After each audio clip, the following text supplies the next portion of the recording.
Ahoj a vítejte v Dýchání příběhu. Dnes vás zvu na novou detektivní záhadu Sherlocka Holmese, kde se každý příběh vypráví jako příjemný rozhovor u šálku kávy. Učiňte si pohodlí a společně odhalíme tajemství této záležitosti. Pokud máte chuť, napište mi krátký komentář a dejte vědět, odkud nás sledujete. Vždy mě potěší, když zjistím, odkud se naše malá detektivní komunita shromažďuje. A teď se pustíme do příběhu. Bylo to na chmurném večeru začátkem listopadu roku 1894, kdy se tento podivný případ poprvé dostal na scénu a já jsem ani netušil, jak neobyčejný bude. Hustá mlha se neúprosně držela od odpoledne a obklopovala okna na Baker Street 221B, zatímco plynové lampy venku vytvářely matná zlatá halo. Holmes byl většinu hodiny v tichu, schrbený ve svém oblíbeném křesle a oblak silného černého tabáku se vznášel kolem jeho hlavy, jako by to byly myšlenky, které mu neustále běhaly hlavou. Já jsem se pustil do psaní do svého deníku, což musím přiznat často inspiruje ticho, které kolem nás vládne. Když náhle zazněly kroky, spěšné a nesourodé, Holmes se konečně pohnul, ale ne na znamení přicházejícího hosta. S náhlým výbuchem energie, jak to měl ve zvyku, uchopil svůj nástroj a zahrál sérii divokých a nesourodých tónů, které sotva měly co do činění s hudbou. Poté, jako by se nic nestalo, odložil nástroj a zaměřil se na malý mosazný kousek ležící na stole. S očima soustředěnými na zkoumání podrobně podrobil tento fragment sérii chemických testů, mumlaje si po dvousy útržky německých termínů, které se mísily s jeho vlastními záhadnými dedukcemi. Věděl jsem, že není dobré přerušovat jeho podivné rituály, protože jeho mysl, neklidná a zvědavá, se pohybovala rychleji než jeho ruce. Náhlé a silné klapání na dveře nás oba vyrušilo, což se stalo vzácným jevem. Opravdu pro mého přítele. Jeho oči se rozjasnily zájmem a s prstem zvednutým k rtu mi tiše naznačil, abych byl ve střehu. Otevřel jsem dveře a spatřil siluetu napůl pohlcenou mlhou. Muže, jehož naléhavost visela kolem něj jako těžký kabát. Holmes, ještě než muž promluvil, už spozoroval jeho rukavice, boty a kapsu kabátu. Každá maličkost tiše vyprávěla příběh jeho bystré mysli. Postava, která se vkradla dovnitř, byla vychrtlá, s prohloubenými tvářemi a šílenýma očima, jako by se právě vrátila z dlouhé noci bez spánku nebo z boje se svým svědomím, možná obojím. Jeho prsty, svírající malý sametový pytlík, byly pokryté černým inkoustem, zatímco jeho levé oko se každou chvíli mimovolně třáslo, jako by se chovalo porouchaný mechanismus. Musím mluvit s panem Holmesem, zakoktal. Jeho hlas byl chraptivý, jako by dlouho nebyl zvyklý na mluvení. Je to otázka života a smrti. Holmes, jenž se už postavil, sledoval muže s odtažitou zvědavostí, jakou má přírodovědec, když zkoumá neznámý druh ve své laboratoři. Horus Blackwood, pronesl s klidným tónem hodinář. Pokud se nemýlím, váš učeň byl propuštěn před 2 týdny, váš pracovní stůl byl nedávno a spěšně přemístěn a máte zvyk otírat si brýle o levou rukáv. Mužova čelist se otevřela v údivu. Zajímavé, dodal Holmes, že nesete vůni oleje a mosazy, přesto je střih vašeho kabátu spíše elegantní. Do Mayfair, ne do Clark a Craftsman, to ano, ale s vlastními tajemstvími. Holmes mávl k židli naproti a tak započal ten nejzlověstnější případ, jaký kdy prošel Baker Street. Blackwood se usadil na okraji židle, jeho kostnaté ruce pevně spojené, jako by měl strach, že by ho mohli zradit, pokud by je nechal bez dozoru. Jeho pohled se nervózně střídal mezi Holmesem a krbem, kde oheň tiše praskal, netuše o úzkosti, která ho sužovala. Začalo to tikáním, pronesl. Jeho hlas byl napjatý a nevyrovnaný. Zpočátku jsem tomu nevěnoval pozornost. Považoval jsem to za nevinnou zvláštnost. Klam ucha v dílně hodináře. Tikání je vzduch, který dýcháme. Holmes si postavil prsty do pyramidy, jeho šedé oči se zúžily v předstírané lhostejnosti. Ale to nebylo obyčejné tikání, že? Blackwood přikývl. Pocházelo z nikam, z hodin, které už dlouho nefungovaly. Ožily, i když se v nich nic nepohybovalo. Některé části zmizely z mého stolu, aby se později objevily uspořádané do podivných vzorů, spirály, kříže, dokonce i hrubá postava připomínající lidské srdce. Zajímavé opravdu, zamumlal Holmes. Jsi si jistý, že nikdo jiný nemá přístup do tvé dílny? Nikdo, odpověděl Blackwood. Jeho hlas barely nad šepotem. Kromě mého učně, ale ten by to neudělal, to je nemožné. Nic není nemožné, podotkl Holmes, jen nepravděpodobné. Třesoucí se ruka hodináře se dotkla jeho čela, otíraje si pot, ačkoliv v místnosti bylo příjemně teplo. V každém jeho pohybu se skrýval strach z nějaké neviditelné síly, která manipulovala s mechanismy jeho života. Před 2 nocemi, pokračoval Blackwood, jsem našel svého učně, mladého Ashera, skolabovaného vedle velkého regulátoru, nejpyšnějšího díla mého otce. To jméno v Holmesovi vzbudilo záblesk poznání, i když nic neřekl. Chlapec byl bledý jako smrt. Jeho ruka sevřená kolem rozbitého ozubeného kola a ty hodiny, Blackwoodův hlas se zadrhl. Jejich ručičky byly úmyslně obrácené. Půlnoc stála tam, kde měla být poledne a kyvadlo se houpalo v tichu, jako by sám čas byl převrácen. Holmesovi oči se na to upřely. Co si tvůj učen pamatoval po probuzení? Nic, zašeptal Blackwood. Přísahal, že zamykal dílnu, když náhle vzduch naplnil hrozný zvuk tíkání a pak tma, jako by na něj bylo sesláno nějaké kouzlo. Fascinující, řekl Holmes. Jeho prsty jemně bubnovaly na koleni. Obrácené ručičky, Watson. To je známka úmyslného zasahování. Čas zrušen, jak se zdá. Můj drahý příteli, zřejmě se nezabýváme jen řemeslníkem, ale i myslí, která má sklon k divadelnosti. Agitace hodináře rostla, jak se dostával k nejpodivnějšímu prvku svého vyprávění. Byla to zakázka, soukromá žádost od muže, jehož tvář jsem nikdy neviděl.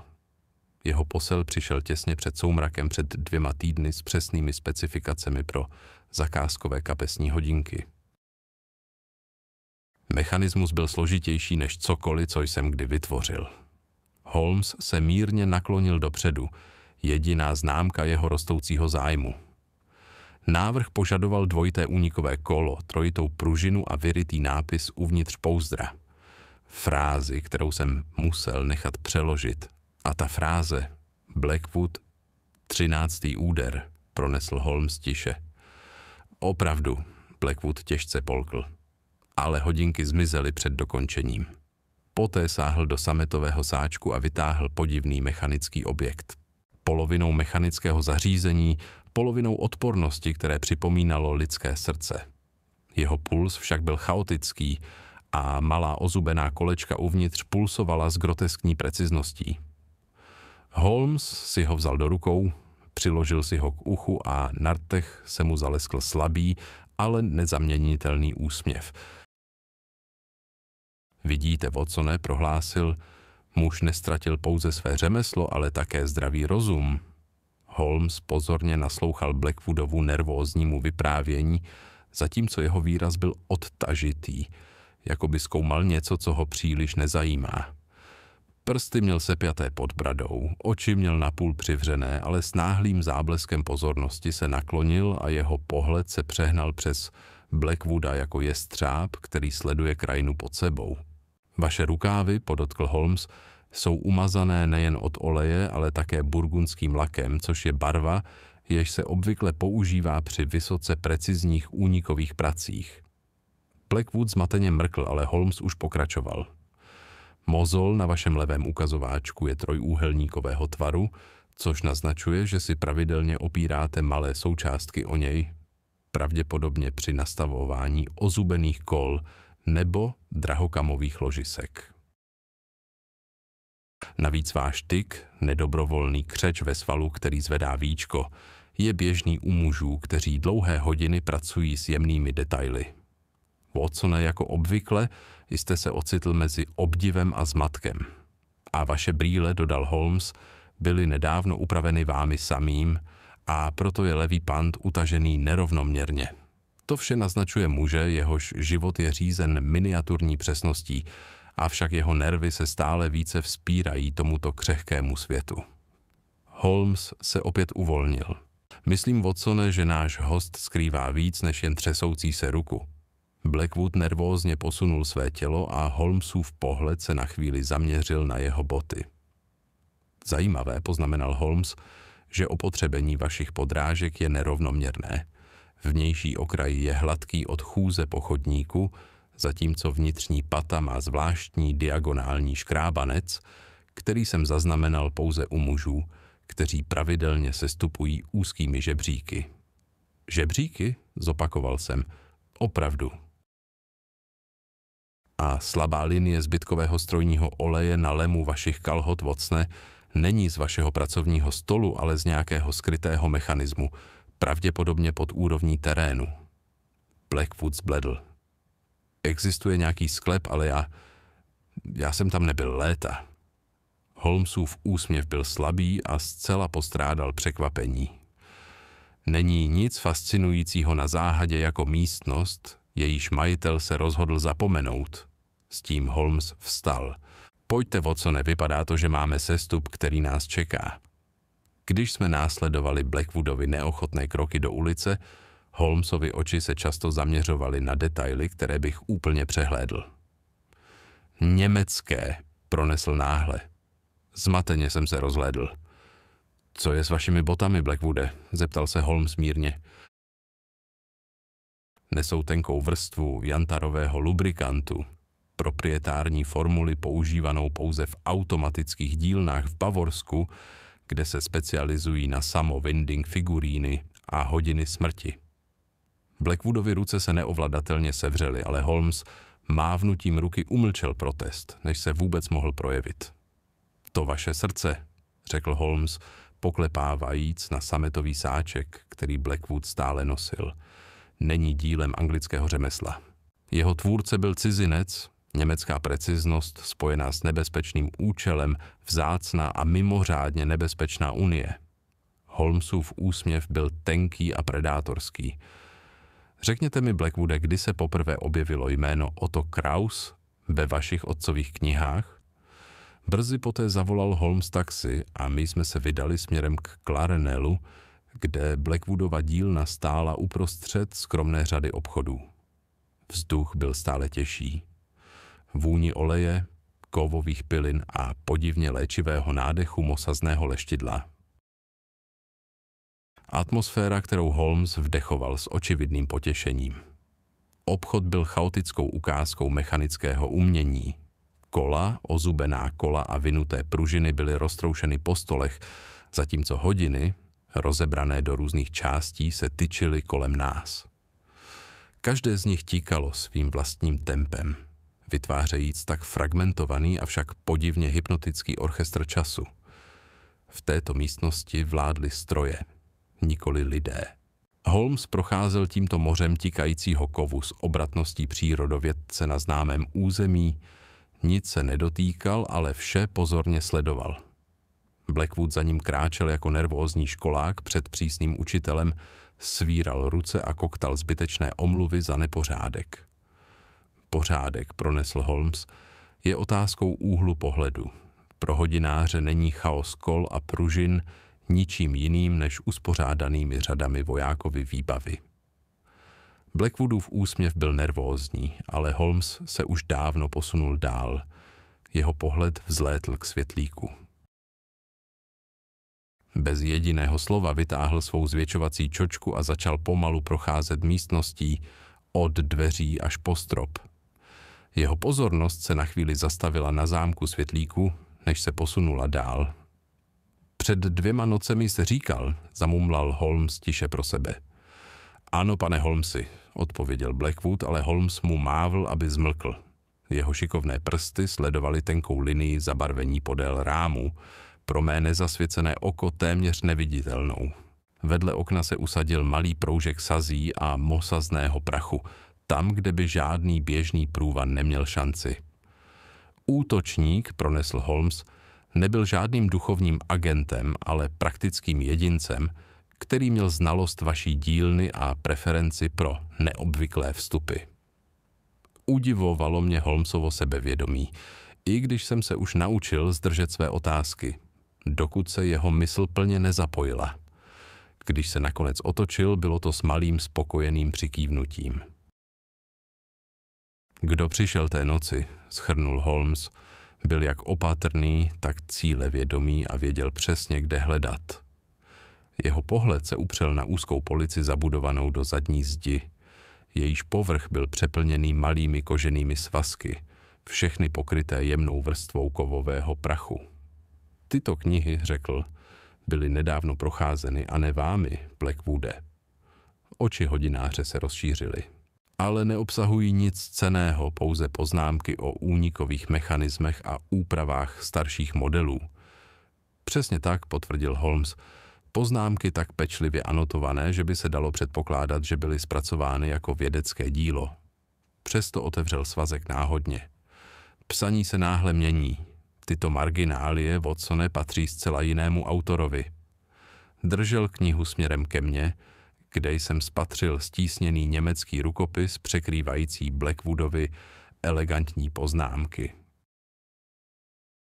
Měl jsem potíže s porozuměním jejich významu, ale některé fráze vynikaly. Inverze hlavního pružiny, obrat oscilace a jeden zvlášť znepokojivý termín – pulzující srdce. Kdo tyto poznámky přidal, poznamenal Holmes, nebyl pouhým Kutilským. Snažil se zvrátit samotnou podstatu časomíry. Holmes knihu s prásknutím zavřel a obrátil se k Blackwoodovi.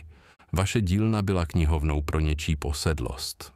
Zatímco se Holmes věnoval knihám, má vlastní pozornost byla upoutána na svazek papírů vyčnívajících z prasklé kožené složky vedle police. Jeden roh byl částečně spálen, jako by byl spěšně vhozen do ohně, než zasáhly druhé myšlenky. Vzal jsem papíry a rozložil je, odhalujíc dopis, který byl sepsán téměř před 2 desetiletími a adresován Horovi Blackwoodovi staršímu, si Holmes vzal do ruky. Tiše si prohlížel stránku, než se rozhodl nahlas přečíst. Přijetím podmínek časoměřiče PCT se zavazuješ ty a tví potomci k ochraně hodiny. Nikdo nesmí měnit její chod, kromě ruky, která ji uvedla do pohybu, a nikdo ji nesmí vlastnit bez ceny času samotného. Co to je za podivné umění? Zeptal jsem se. Holmes mi s malým úsměvem vrátil dopis. To je relikvie dávného cechu hodinářů v Londýně, Watsonu. Společnost, která je proslulá svým zvláštním spojením mechanického umění a středověkých pověr. Blackwood se zhroutil do křesla. Jeho tvář bledá. Můj otec o tom nikdy nemluvil, zašeptal. Na moment jsem zaznamenal, jak říká, ale velký regulátor. Musí nikdy zastavit, jinak by mohl narušit jeho ducha. Holmesovi oči se jiskřily. Můj drahý Watsone, skutečná práce teďka začíná. Možná to není široce známo mimo určité kruhy, ale londýnský cech hodinářů, ač oficiálně bratrství řemeslníků, byl dlouho předmětem šuškání, zejména v pověrčivých prostředích. I jako lékař jsem slyšel podivné příběhy. Většinou z doby, kdy jsem sloužil v armádních nemocnicích, kde si důstojníci vymýšleli londýnské legendy, aby pobavili vojáky na zotavení. Hovořilo se o tajném řádu uvnitř cechu, o mužích, kteří věřili, že hodiny jsou víc než jen přístroje, že kola a pružiny mohou mít moc přesahující pouhé měření času. Podle těchto legend věřila hrstka vyvolených, že prostřednictvím precizního řemesla, rituálních kalibrací a znalostí předávaných v zakódovaných účetních knihách lze hodiny vytvořit tak, aby ovlivnili duši jejich majitele. Prokletá hodina, jak říkali, mohla urychlit smrt svého majitele, zatímco požehnaná mohla odvrátit samotný osud. Vždy jsem takové příběhy považoval za výplod fantazie mužů, kteří byli příliš dlouho izolovaní se svými nástroji, ale Holmes nikdy zcela nezdílel můj skepticismus. Nejednou poznamenal, že pověry často skrývají pravdu, kterou je občas těžké přijmout. Když Holmes pokračoval ve svém zkoumání dílny, mé myšlenky se opět vrátily k časoměřičovi PCT, té zvláštní frázi z dopisu. Pokud se Blackwoodův otec skutečně zavázal k nějakému starobilému mechanickému paktu a jeho syn nyní nevědomky zdědil stejnou zátěž, možná jsme stáli na prahu něčeho mnohem temnějšího než prostá krádež. Holmesova ruka se najednou zastavila nad zaprášenými kukačkovými hodinami, které ležely na nízké polici vzadu v dílně. Jejich vzhled byl nevýrazný, typický bavorsko-střední model, který se běžně prodával v pobřežních obchodech pro turisty, přesto Holmesovy prsty opatrně klouzaly po dřevě, 3krát zaklepaly na základně skříně. Následoval tichý zvuk a zadní panel se otevřel, aby odhalil prázdný prostor uvnitř. Watson, řekl s tichým triumfem. Tohle nebyly obyčejné hodiny. Bylo to signální zařízení, které kdysi využívaly pašerácké syndikáty podél Temže. Každý zub, který byl odstraněn nebo přidán, by spustil tichý alarm uvnitř odpovídajících hodin jinde, což byl způsob, jak upozornit komplice, když se celní agenti blížili příliš blízko. Blackwood se na něj nevěřícně díval. Ale můj otec by nikdy... Tvůj otec, řekl Holmes, byl součástí generace, která věděla, že přežití závisí jak na tajemství, tak na dovednosti. Zdá se, že tato dílna skrývá mnohá tajemství, některá mechanická, jiná kriminální. S mávnutím zápěstí Holmes resetoval panel, kukačka se vrátila do svého spánku. Užitečná relikvie, zamyslel se, ale rozhodně ne jediným tajemstvím, které tato místnost skrývá. Holmes opět obrátil svou pozornost. Krytu, jeho předchozí analýza, zůstala nedokončená. S lupou v ruce prozkoumal vnitřní římsu. Pečlivě klouzal prstem po úzkém okraji dřeva. Když si ruku stáhl, na rukavici se objevila tenká vrstva sazí a jemného mosazného prachu. Návštěvník, pronesl Holmes tiše, a zřejmě někdo se značnými mechanickými dovednostmi. Watson, poháněn zvědavostí, se zeptal, jak to můžeš poznat jen podle sazí. Holmes se usmál, úsměv, který patřil pouze k obzvlášť jasným důkazům. Zamysli se, Watson, obyčejný zloděj hledá cennosti, nikoli hodinky. Tento člověk však prohledal pouze knihovny a nezanechal stopy u pokladny. Navíc povaha zbytků mosaz místo železa či uhlí naznačuje, že měl jemný přístup, protože mosazný prach se usazuje pouze tam, kde se pracovalo s precizností. Skloňoval se nízko a prstem sledoval podlahu pod krytem. Podívej se, tady je otisk úzkého podpatku, patrně z cizího původu. Vsadil bych se, Watson, že náš návštěvník byl vybaven nejen k tomu, aby kradl, ale také, aby se přímo zapojil do zařízení Blackwooda. Holmes se narovnal, jeho oči zářily dedukcí. Nezajímá mě, co bylo ukradeno, ale co zůstalo. Přiznávám, že jsem ještě plně nechápal význam jeho slov, ale znal jsem Holmese dost dlouho na to, abych věřil, že porozumění přijde, ať už logikou, nebo když osud sám udeří svou hodinou. Holmes vzal groteskní mechanické srdce z Blackwoodových třesoucích se rukou, jeho výraz byl spíše vědecký než odpudivý. S jemným úsměvem přešel místnost, položil zařízení na náš malý konferenční stolek a vytáhl lupu z kapsy. Toto, Watson, podotkl, je řemeslná práce, jakou v Anglii často nenajdeme. Podívej se na rovnovážnou pružinu, byla vyvážena s chirurgickou precizností, takže nepravidelnost v jejím tikání je záměrná, nikoli důsledkem chyby. Držel lupu těsně nad povrchem vnějšího pouzdra a mírně naklonil srdce, aby na tenký pás kovu běžící podél jeho švu dopadlo světlo ze svíčky. Nic než matná mosaz, mírně opotřebovaná manipulací, ale Holmesův bystrý pohled se naplnil rychlým dechem. Tam, řekl tiše, mikrogravírování, Watson, podpis. Naklonil jsem se blíž, ale Holmes mi zakryl hlavu. I s tvým vynikajícím vojenským zrakem bys měl potíže to odhalit bez pomoci. Přesto je to nezaměnitelné. Ruka, která to zhotovila, není žádným amatérem v hodinářských výtvorech. Holmes se narovnal a vrátil lupu do kapsy. Už se nebavíme o obyčejném zloději, ale o něčem daleko zvláštnějším. Tento kousek nesouhlasí s jakýmikoliv běžnými praktikami a jeho autor mi není neznámý. Blackwood se zmateně podíval. Jaké jméno, pane Holmesi? Holmes se mírně usmál. Otto Kraus, řekl. A tím se naše záhada stává mnohem temnější. I já, kdo jsem neměl hluboké znalosti o horologickém podsvětí, jsem to jméno poznal. Otto Kraus, řemeslník, jehož genialita byla překonána pouze jeho špatnou pověstí. Jistě ne ten Otto Kraus, vykřikl jsem. Muž, který zmizel po aféře Lynn, když srdce prominentního bankéře údajně přestalo být ve chvíli, kdy jeho kapesní hodinky zmlkly? Přesně ten, přikývl Holmes s uspokojeným úsměvem. Kraus byl mistrem v zabíjení mechanismy, schopný navrhovat hodinky, jež mohly regulovat samotný život. Jeho pověst, obávaná a uctívaná, byla postavena na předpokladu, že vinu lze měřit v oscilačních pohybech a že muž, jehož svědomí ho zradilo, by nevědomky spustil svou vlastní záhubu. Blackwoodova tvář zbledla jako starý papír. Parchment, můj otec, se nikdy nezapletl s kriminálníky. Možná ne s Holmesem, ale když se něčí posedlost přehoupne přes hranici zdravého rozumu, může se obrátit na ty.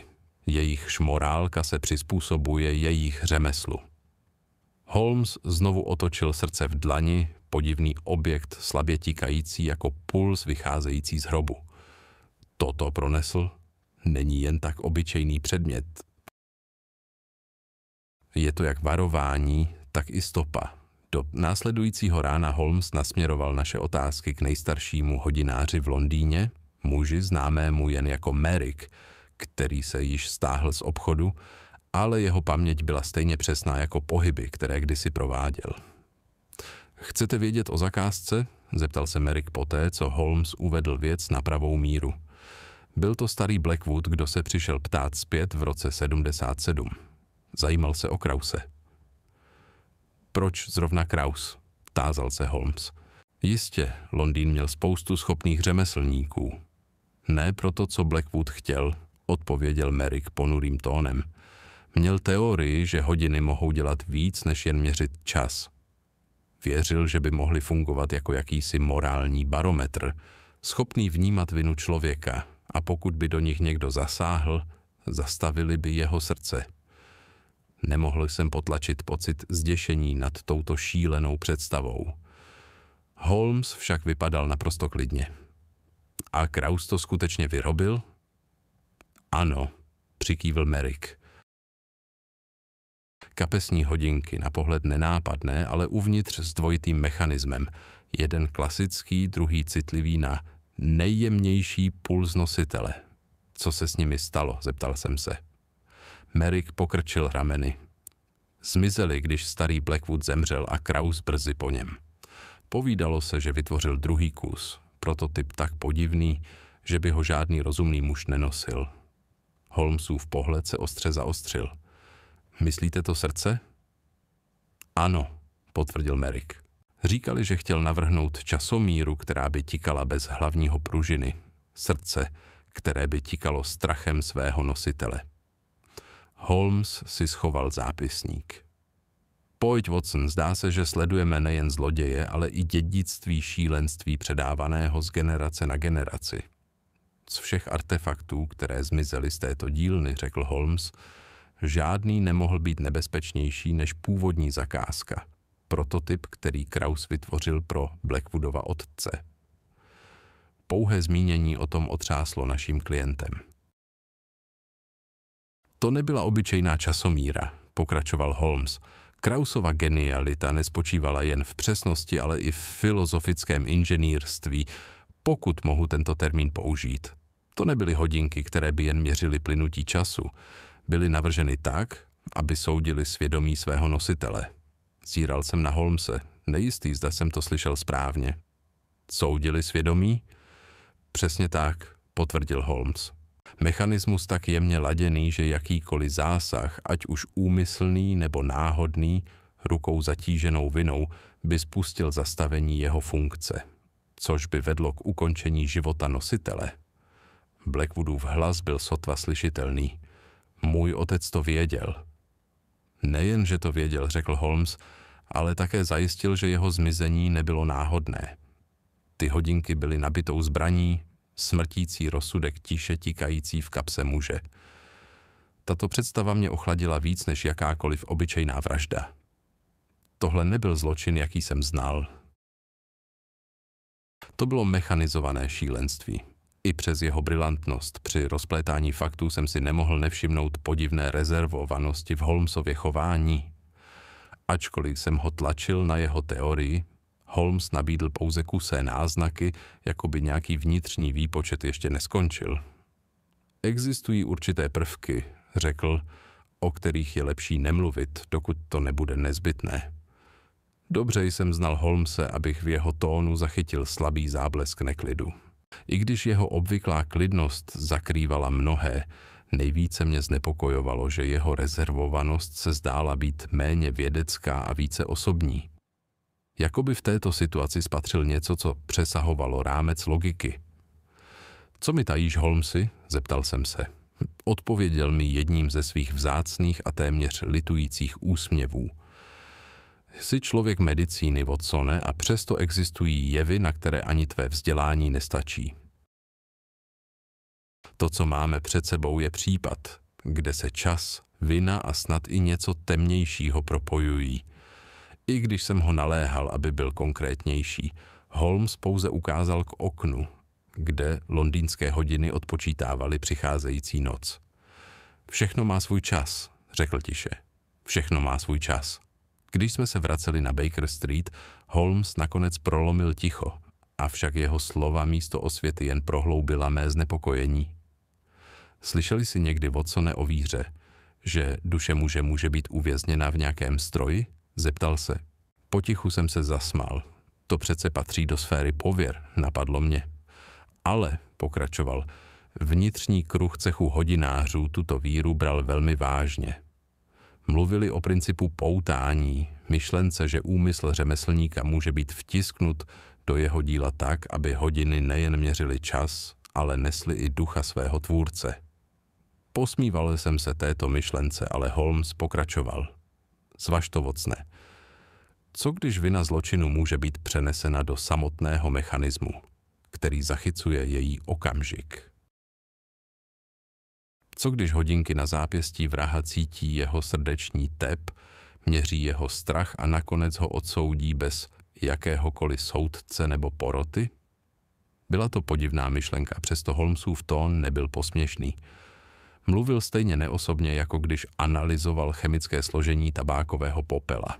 Pokud Blackwoodův otec skutečně věřil v takovou věc, řekl Holmes, potom ty hodinky nebyly jen obyčejným časoměrem. Byly to cely pro samotnou vinu a ten, kdo je nyní vlastní, má v rukou víc než jen mosas a pružiny. Už neřekl nic víc, ale cítil jsem, jak tíha jeho slov těžce spočinula mezi námi. Ten večer do našeho vyšetřování vstoupil nový prvek, který dokonce Holmese na chvíli zaskočil. Pozorovatelka, řekl Holmes, když stáhl závěs v Baker Street a pohlédl na ulici pod sebou. Už 3 noci v řadě sleduje Blackwoodův obchod, vždy přesně o půlnoci. Její postava byla nezaměnitelná, žena v plném smutečním oděvu. S obličejem skrytým pod černým závojem stála nehybně pod lampou. Kdo to je? Zeptal jsem se. To, Watsone, je přesně to, co zjistíme, odpověděl Holmes.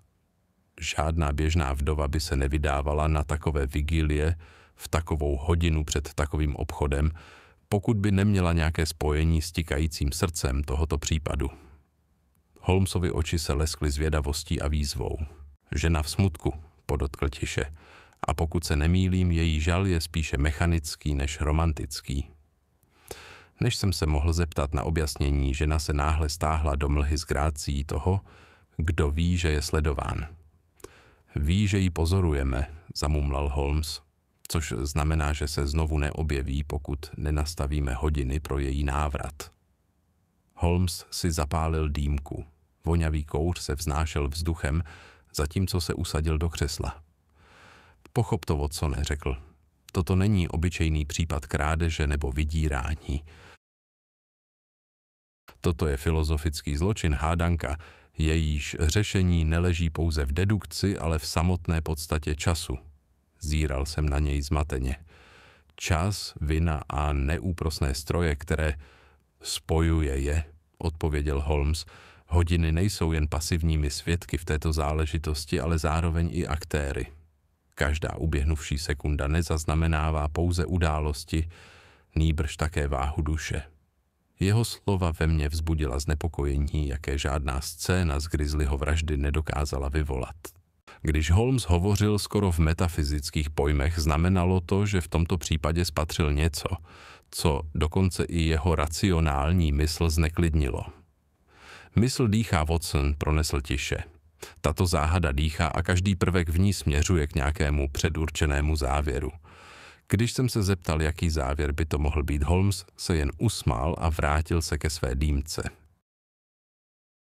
Známe to, konstatoval nakonec, až nastane 13. hodina. Stál v přeplněné dílně Blackwooda. Jeho pohled se střídal mezi jedněmi a druhými hodinami, jako by konzultoval porotu tichých svědků. Místnost, plná tikání a pohybu, se zdála být živá. Každé kyvadlo se houpalo v nějakém tajném rytmu, který mohl postřehnout jen Holmes. Watson prohlásil, musíme promluvit k našemu návštěvníkovi jazykem, kterému rozumějí, jazykem samotného času. Bez dalších vysvětlení přistoupil k nejbližším regulátorovým hodinám a nastavil jejich mosazné ručičky na 13 minut po půlnoci. Hýbal se s neuvěřitelnou precizností, nastavujíc každé hodiny krbové, dlouhé skříně i malé kapesní modely, které ležely napůl rozložené na Blackwoodově stole. Všechny byly synchronizovány na stejnou podivnou hodinu. 13 minut po půlnoci.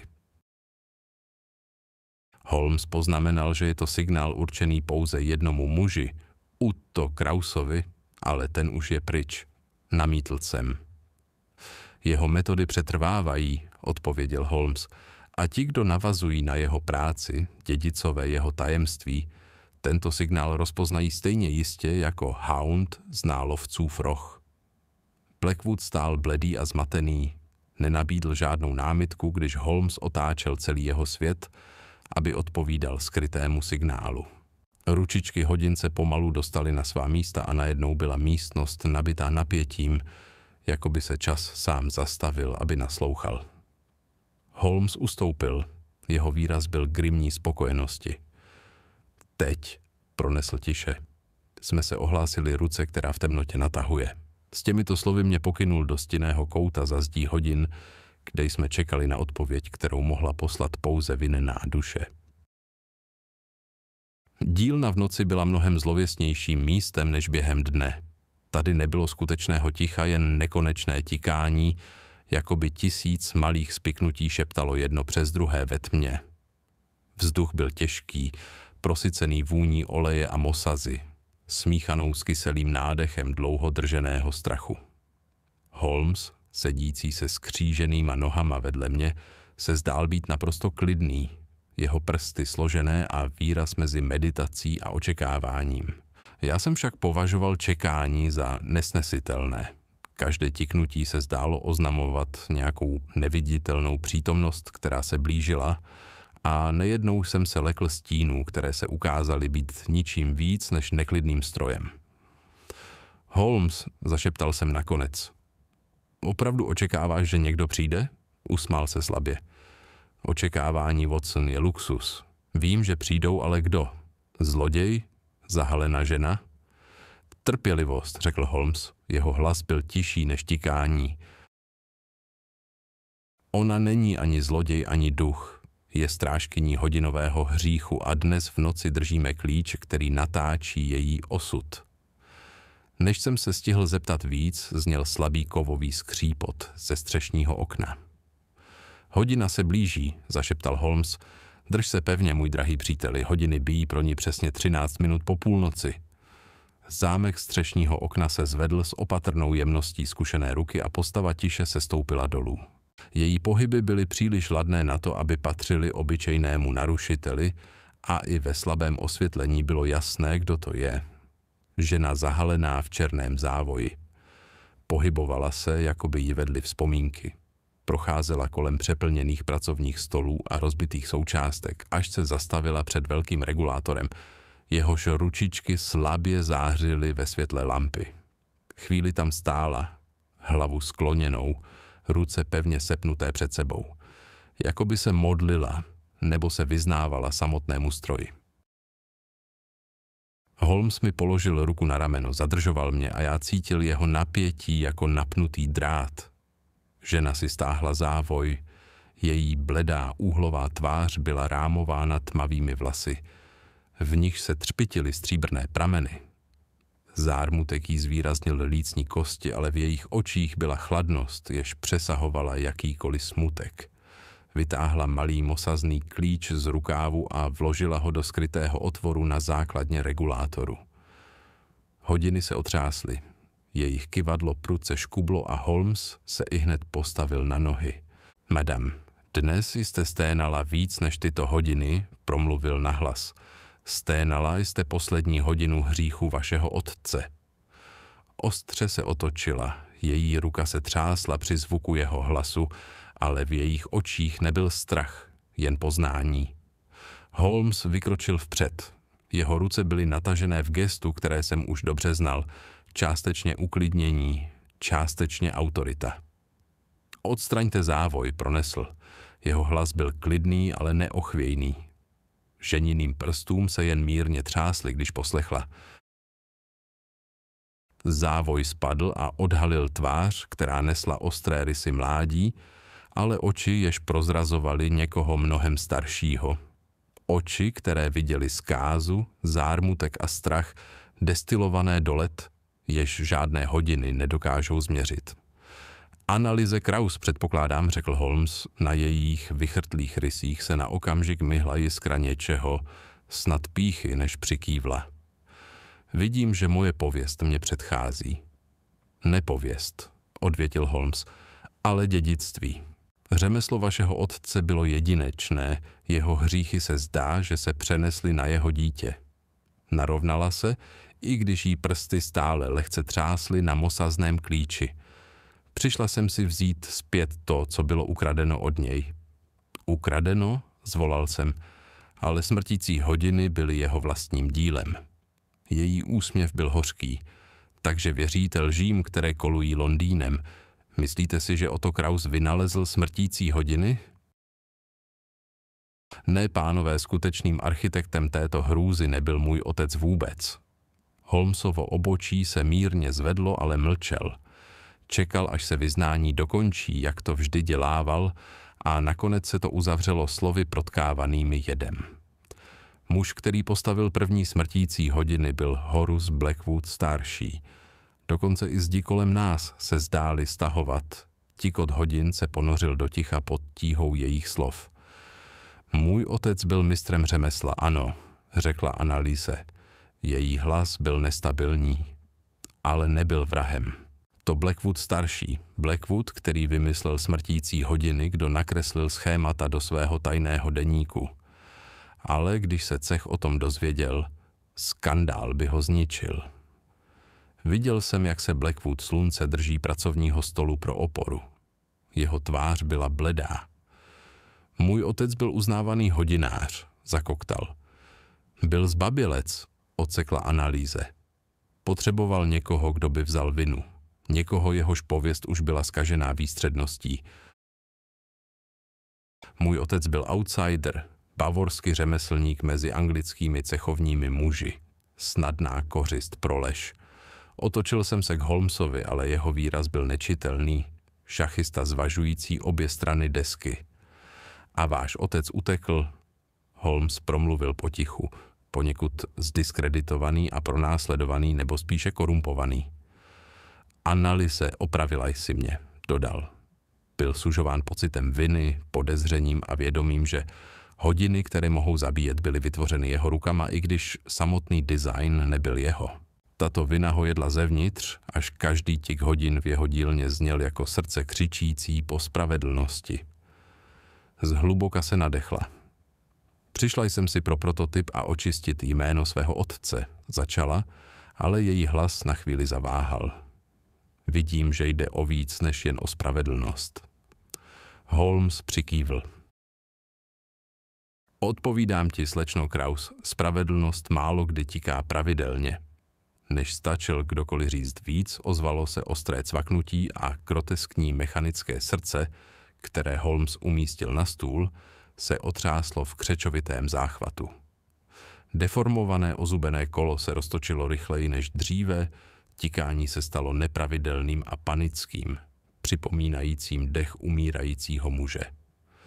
Holmes, vykřikl jsem, co si to udělal? Holmes byl již v pohybu.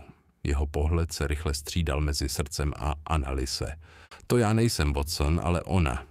Když otočila klíč v regulátoru, musela aktivovat mechanismus na dálku. Annalise se odtáhla, její tvář zbledla. Nedotkla jsem se ničeho kromě hodin, což je právě ten problém, podotkl Holmes. Srdce nikdy nemělo fungovat samo. Bylo otrokem mistr hodin a teď volá jeho pán. Nepravidelný tik se zrychlil. Každý zvuk byl ostřejší a naléhavější, až to přestalo znít jako hodiny a začalo to připomínat těžké dýchání umírajícího muže. Holmesův výraz se proměnil na něco téměř predátorského. Watson, odstup. Tohle už není jen o dedukci, ale o přežití. Naklonil se nad mechanickým srdcem. Jeho ruce se vznášely jako chirurg připravený operovat bez anestézie. Cítíš to, Watson? Zeptal se. Přivonil jsem do vzduchu, ale kromě obvyklého kovu a oleje jsem nic nezjistil. Holmesův nos jako bystrý lovec však odhalil mnohem víc. Hydrochloridový reagens, slabý, ale nezaměnitelný, past nastražená dávno před tímto večerem. Co to znamená? Zeptal jsem se. Holmes se usmál, ale jeho úsměv měl v sobě grimasu. To znamená, že srdce bylo určeno pro mě. Zvedl obě ruce a k mému zděšení zanechal na prstech slabé chemické stopy z předchozí analýzy. Srdce, detekující reagens, reagovalo, jako by bylo dotknuto vinnou rukou a jeho panické tíkání se ještě zrychlilo. Chemická past, pronesl Holmes tiše, navržená tak, aby se spustila při kontaktu s klíčovými sloučeninami pro její analýzu. Geniální.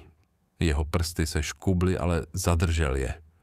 Pokud se toho dotknu znovu, Watson dokončí svou práci a já s ní. Stál jsem paralyzovaný, rozpolcený mezi křikem o pomoc a rozmačkáním toho nebezpečného zařízení pod svou nohou. Holmes však zůstal klidný jako vždy. Naštěstí, poznamenal, hodiny dosud nepočítali s houslistou a jeho věrným doktorem. Bez váhání se otočil ke mně. Watson, tvůj kapesní nůž. Okamžitě jsem mu ho podal, nervózně jsem klouzal prsty. Holmes ho přitáhl podél okraje své houslové skříňky, vytáhl slabou strunu a bez zvuku ji omotal kolem odhalené hlavní pružiny tikajícího srdce. Hudba, řekl s jemným úsměvem, má víc využití než jen melodie. S tím, jak struna fungovala jako improvizovaný napínací drát, Holmes vložil úzkou čepel kapesního nože pod vnější plášť a otevřel ho dostatečně, aby odpojil sekundární únik. Srdce se násilně otřáslo, jeho tikání se zpomalilo a nakonec úplně ustalo. Holmes stáhl ruce, struna se stále slabě třásla mezi jeho prsty a to, co řekl, bylo: tohle nazývám těsným střihem. Úleva mě zaplavila a téměř jsem se rozesmál, ale pohled na Annalisu Krausovou, jak se zhroutila do křesla s očima plnýma slz, mě okamžitě vrátil do reality. Nebyla jste cílem pasti, slečno Krausová, pronesl Holmes s jemností. Ta past byla vždy určena mně. Někdo chtěl, abych sledoval případ až do jeho posledního úderu. Anneli se zvedla hlavu.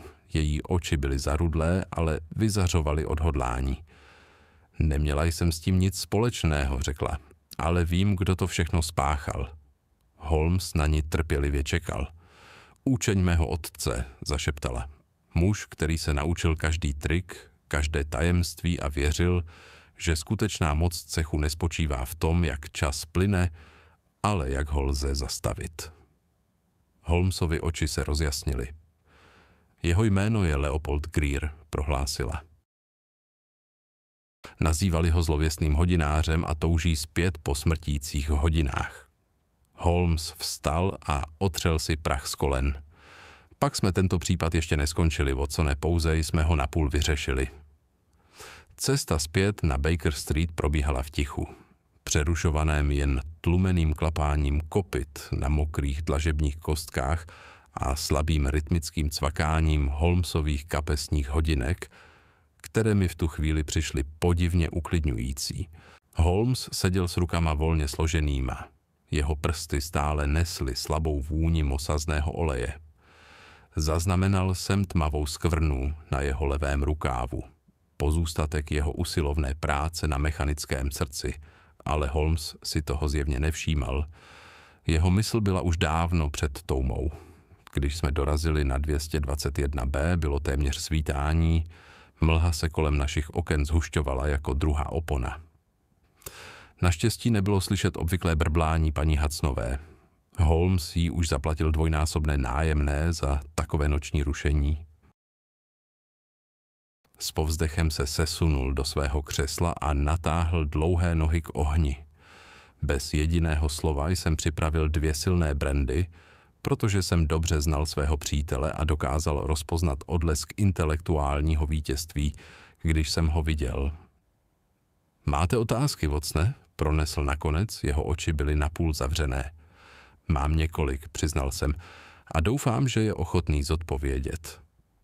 Holmes si vzal čas, jak byl zvyklý, když rozplétal obzvlášť složitý případ. Opřel se dozadu, prsty stiskl k sobě a začal. Watson, stav rukou pana Blackwooda, mluvil jasně. Přesné rozmístění olejových skvrn a podivné mozoly naznačovaly dlouhou práci na jemném mechanismu. To bylo elementární, ale skutečné odhalení leželo v cizím oleji pod jeho nehty, sloučenině, kterou používali pouze v bavorských továrnách na automaty. Kraus, vyhrkl jsem okamžitě. Přesně logická vazba, ale ne důkaz, dokud jsme neobjevili anotované únikové knihy v písmu, které nebylo ani Blackwoodovo, ani jeho učně. Souhlasilo to s Krausovým písmem, které jsem získal před lety od kolegy ve Vídni. Holmes se na chvíli odmlčel, aby si znovu zapálil dýmku, než pokračoval. Obrácené ruce na velkém regulátoru byly záměrným podpisem, signálem pro každého, kdo znal Krausovu práci, že s časem bylo manipulováno. Bylo to varování i pozvánka. A ten dopis, balíček časoměřičů. Řekl Holmes, to byla nejzajímavější relikvie. Potvrdil, že cech hodinářů byl dlouho obeznámen s experimenty v psychologické horologii, vírou, že vinu a strach lze měřit mechanickými termíny. Ten dopis byl jak přiznáním, tak proroctvím, důkazem, že Blackwood starší a Kraus kdysi pracovali bok po boku, dokud je zrada nerozdělila. Zavrtěl jsem hlavou v nevěře. Ale proč to groteskní srdce? Proč ta žena v závoji? Protože, odpověděl Holmes, zločin, který se dotýká hloubky duše, nelze vyřešit pouhou logikou. Vyžaduje to zkoušku charakteru, odvahy a nevinnosti samotné. A to, můj drahý Watsone, bylo zkoušeno nikoli na Blackwoodovi, ale na mě. Holmes sáhl do kapsy a vytáhl mechanické srdce, které nyní tiše spočívalo v jeho dlani. Pamatuješ si, co jsem ti říkal o skutečném účelu hodin smrti? Zeptal se. Nebylo to, jak by legenda naznačovala, jen zařízení k usmrcení svého nositele. Bylo to stvoření navržené k odhalení a potrestání viny. Zamyšleně jsem se zamračil. Ale jak by mohly hodiny rozlišovat mezi vinou a nevinností? Holmes se slabě usmál podle jejich tikotu. Položil srdce na stůl mezi nás a opatrně ho znovu natáhl. Začalo tikat, ale nepravidelně. Jeho tempo se měnilo mezi stabilním rytmem a panickými zakolísáními. Téměř jako by mělo duši. Kraus věřil, pokračoval Holmes, že puls vinného muže ho zradí. Mikromechanismus uvnitř hodin byl kalibrován tak, aby detekoval změny tlaku vyvolané i tím nejmenším třesem v nervózní ruce. Čím více se muž obával odhalení, tím rychleji hodiny tikaly, až nakonec spouštěč vypustil otrávenou jehlu do zápěstí. Otřásl jsem se. Opravdu děsivé, souhlasil Holmes, ale také fascinující, neboť to spojovalo mechanickou vynalézavost s psychologií svědomí. Samotné hodiny nebyly nástrojem vraždy, byly zrcadlem duše. Zíral jsem na srdce. Jeho tikání se nyní zpomalovalo pod Holmesovou pečlivou rukou. Ale proč právě na tebe? Zeptal jsem se. Protože, řekl Holmes, náš záhadný protivník, zlověstný hodinář, věřil, že jediný muž stojí mezi ním a obnovením Krausova odkazu. Tím mužem jsem byl já. Otočil srdce a odhalil téměř neviditelný podpis na vnitřním pouzdře. Ne Otto Krause, ale Leopold Greer, Krausův učeň, který se stal fanatikem. Greer manipuloval s analýzou, aby získal prototyp, vysvětlil Holmes, ale než mi ho dal do rukou, kalibroval ho speciálně pro mě, aby reagoval nikoli na vinu, ale na samotný strach. Těžko jsem tomu mohl uvěřit. Chceš říct, že srdce by zabíjelo jen v případě, že by se ho bál? Holmes se usmál. Přesně tak. Bylo to soubojem nervů, Watsona. Kdybych o sobě pochyboval, kdyby mi ruka jen trochu zafungovala, srdce by dokončilo svou smrtící práci. A přesto jsi s ním zacházel bez váhání, podotkl jsem. Holmes mírně pokrčil rameny. Moje svědomí, ačkoliv občas nepříjemné, zůstává zcela neporušené. Pomalu jsem vydechl. Takže ta zkouška nebyla o vině, ale o tvé neochvějné víře ve tvé metody. Správně, odpověděl Holmes. Zkouška, můj drahý Watsona, kterou by mohl zvládnout pouze ten, kdo se nebojí své vlastní mysli. S odporem jsem odložil prázdný pohárek. Mé emoce se pohybovaly mezi hlubokým obdivem a trvalým pocitem, že jsem zůstal ve tmě. Holmesi, řekl jsem, jednou mě přivedeš na pokraj šílenství. Chceš mi říct, že během celé této zkoušky, od Blackwoodova třesoucího se přiznání k tomu pekelnému srdci, které téměř explodovalo v tvých rukou, si znal pravdu, ale nechal mě klopítat ve stínech? Holmes, který se vrátil k obvyklému klidu, s jednou nohou nataženou k ohni, se na mě podíval svým obvyklým pobaveným odstupem. Můj drahý Watsona, řekl, často jsem si všiml, že tvé ctnosti spočívají především ve tvém srdci, nikoli v tvé hlavě. Právě proto, že se k těmto záležitostem přistupuješ s tak nádhernou lidskostí, jsem schopen je vidět s chladným odstupem. Toto vysvětlení, podané s takovým klidným rozvahou, pouze prohloubilo můj pocit. Rozrušení mě sice pohlcovalo, ale přesto jsem nemohl než obdivovat jeho neobyčejnou klidnost. Mohli jste přijít o život, mumlal jsem. Možná, přiznal Holmes, avšak nelze pochopit mechanismus hodin, aniž by se kola otáčela. Opřel se pohodlně dozadu, kouř se líně vyne z jeho dýmky a jeho pohled spočinul na mantelových hodinách, jejich škyvadlo tleskalo s chladnou bezstarostností. Čas, pronesl, je přece jen přeceňovaný protivník. Nemohl jsem potlačit smích. Říkáte to, jako by byl čas jen dalším zločincem, kterého je nutné chytit. V jistém smyslu tak to je, odpověděl Holmes.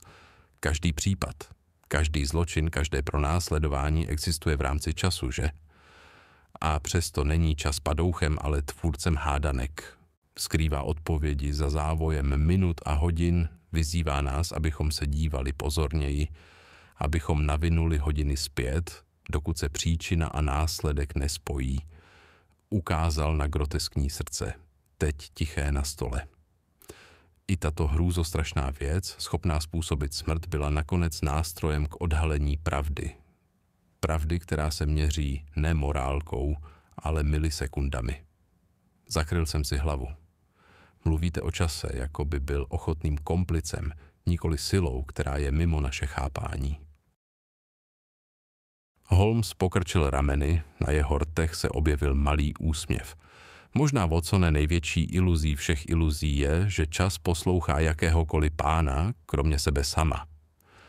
Oheň už skoro dohořel a první slabé paprsky úsvitu začaly pronikat skrze závěsy, než jsme promluvili znovu. Ticho jako první přerušil Holmes, jeho hlas byl měkčí než obvykle, jako by mluvil méně ke mně než k stínům, které se shromáždily v rozích místnosti. Věříte v spravedlnost, Watsone? Zeptal se. Tato otázka mě zaskočila. Samozřejmě, že ano. A věříte, že spravedlnost by měla být vykonána rychle, jako píšťalka policisty, která prořízne noc, nebo se pravá spravedlnost vyvíjí v průběhu času, formována okolnostmi, úmyslem a křehkostí lidské povahy? Odpověď mi uvízla v ústech. Holmes se zdál, že ji ani nepotřebuje. Tyto hodiny, řekl, poklepává je na mosazné srdce jedním dlouhým prstem.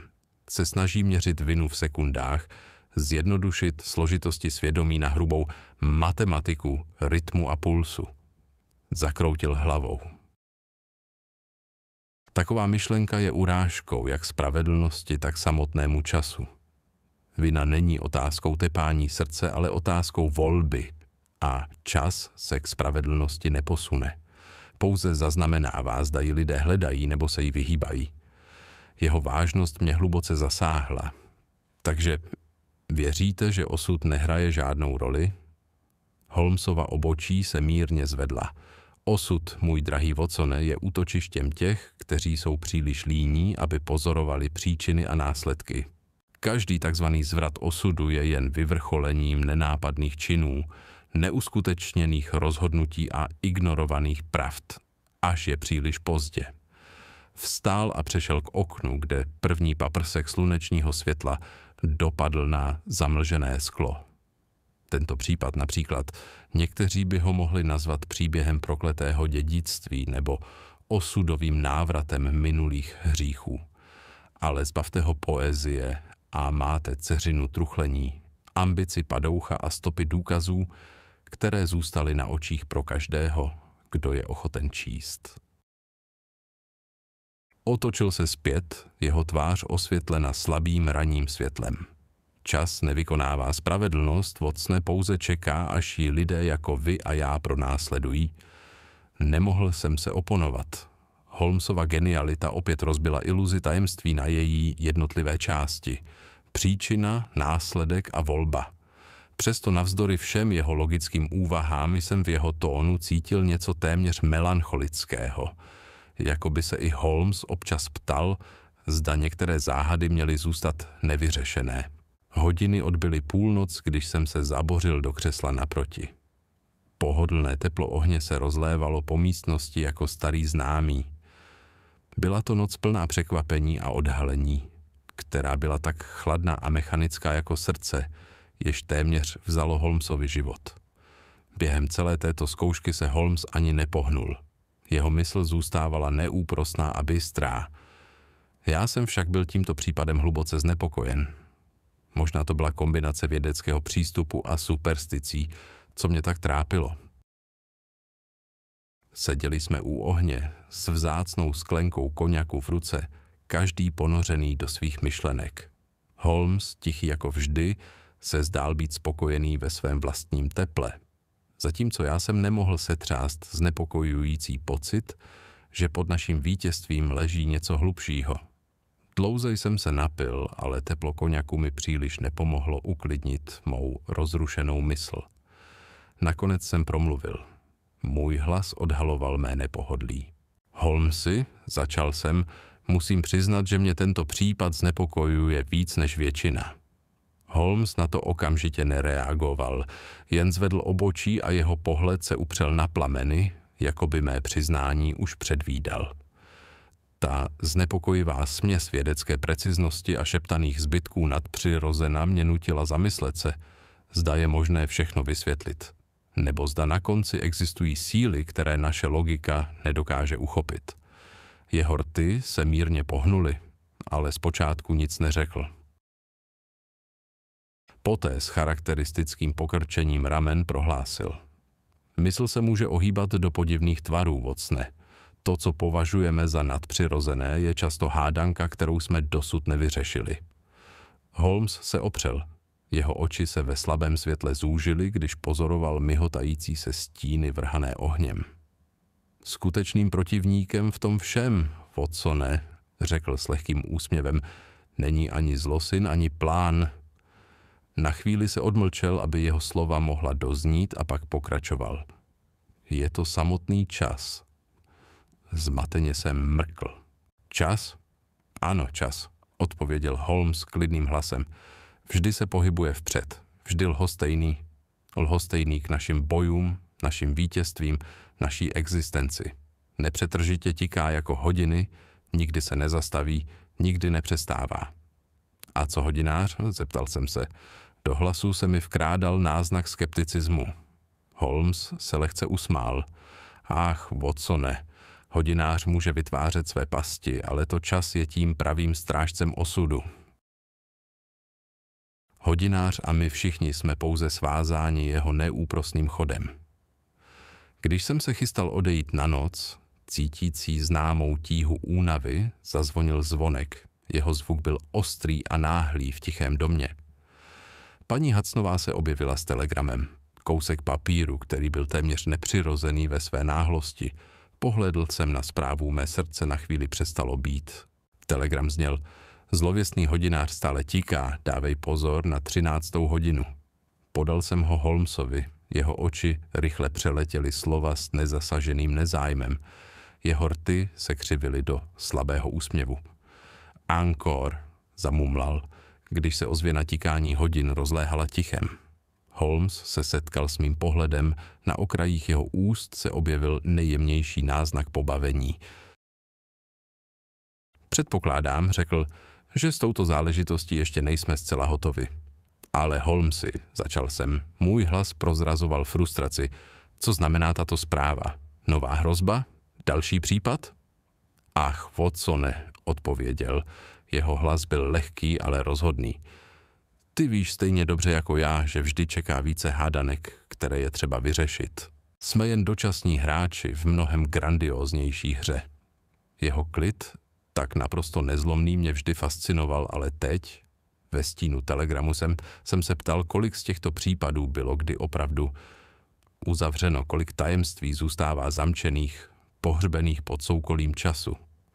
Holmes se usmál, když se postavil a protáhl se s neformální elegancí. Nemusíš mít strach, Watsone, 13. Hodina mě velmi fascinuje. S těmito slovy se přiblížil k violončelu. Jeho smyčec už připravený k tomu, aby vynesl další podivnou, znepokojivou melodii. Když jsme se usadili v našich obvyklých křeslech u ohně, případ zlověstného hodináře se zdál usazovat v tichých koutech našich myslí. Holmes, neustálá záhada, upíral pohled do mihotajících se plamenů, jeho tvář osvětlená tancem ohnivého světla. Watsone začal, jeho hlas bylo překvapivě jemný. Čas, jak jsem již dříve podotkl, bývá často největší záhadou ze všech. Jde neúprosně vpřed, nikdy se nezastaví, aby nám dovolil zvážit jeho důsledky, jeho váhu na našich srdcích nebo následky našich činů. Zvedl jsem obočí zmatený, kam tato úvaha směřuje. A chceš tím říci, že hodinářovi machinations a dokonce i jeho srdce byly jen hrami času? Holmes se usmál, avšak jeho oči hleděly do dály. Možná, ale věřím, Watsone, že skutečná chyba každého padoucha nespočívá v jeho plánech, ale v neschopnosti vzít v potaz jednu prostou pravdu. Čas je neúprosným pánem a nikdo se mu nevyhne, ani ti nejchytřejší, ani ti, kteří si myslí, že jsou nad tím vším. Nemohl jsem se ubránit a pocítil jsem záchvěv obdivu k jeho jasnosti, i když jsem také vnímal znepokojivou pravdu jeho slov.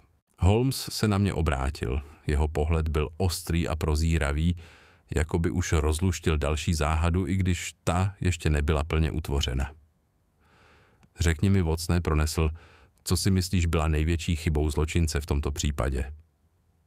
Byla to jeho závislost na mechanických zařízeních nebo přehnaná sebedůvěra, která přichází s myšlenkou, že můžeš překonat samotný čas? Chvíli jsem uvažoval o vrstvách klamu a složitém tanci ozubených kol a lidské pošetilosti, které se před námi odvíjely. Ale jako vždy měl Holmes odpověď a já zůstal přemýšlet, kolik toho skutečně rozumím. Když oheň praskal, obrátil jsem se k posluchačům. Co si o tom myslíte? Zeptal jsem se, gestikulujíc směrem k tajemnému světu Sherlocka Holmese. Mohla být fatální chyba hodináře odvrácena? Byla tam ukrytá nápověda, kterou jsme všichni přehlédli? Holmes zvedl prst v hravém varování a samozřejmě pokud si užíváte tyto záhady a brilantní dedukce, nezapomeňte se přihlásit k našemu kanálu pro další případy čekající na vaše bystré oko. Nezapomeňte sdílet tento příběh se svými přáteli. Koneckonců není větší záhady než ta, kterou řešíte společně s ostatními. Když se Holmes opět vrátil k violončelu, posadil jsem se, přemýšlejíc nad jeho slovy. Hodiny znovu odbyly a já jsem věděl, že hra nikdy opravdu nekončí.